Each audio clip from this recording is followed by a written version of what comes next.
For some, 30 seems old, but numbers show that a 30-year-old law is saving lives. Today marks the 30th anniversary of the national drinking age being raised from 18 to 21. Since 1984, when the law passed, alcohol-related fatalities have significantly decreased in 16 to 20-year-olds. But local bar owners say that's because of education and feel the drinking age should be lowered.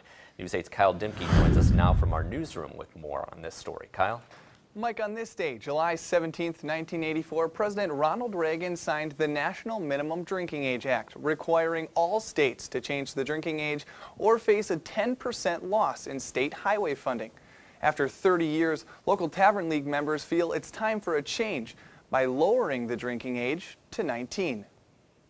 In the 1970s, alcohol was a factor in 60% of traffic fatalities, according to the National Institute of Health, and 2/3 of traffic deaths among those ages 16 to 20 were alcohol-related. It was kind of like it needed to be done at that time. Since the National Minimum Drinking Age Act, alcohol-related traffic deaths have been cut in half.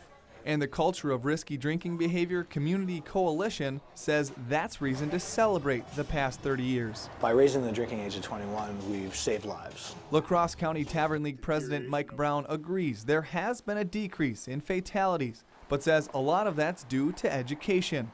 He says since the law, more problems have arisen. The real problem we see is the influx of binge drinking with the unsupervised drinking of 18 to 21-year-olds. Brown and many other Tavern League members feel the drinking age should be 19. Make sure the kids are out of high school, put them in a supervised position where they're supervised in a licensed establishment where they control what they drink. Well, 19 there, we feel that they serve their country and everything like this, and they're more matured at 19 and drink responsibly. But the Culture of Risky Drinking Behavior Community Coalition says 19 is too young. So on the average, a person ends adolescence at 19, but your brain is still growing. You got your prefrontal cortex, and that's the thing that develops your inhibitions and your maturity levels. And so that is still growing. And so there is scientific evidence that shows that if you impede that growth with alcohol consumption, that you might not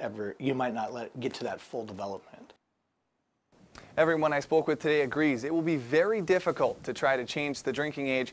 The Tavern League says it's a discussion worth having, though.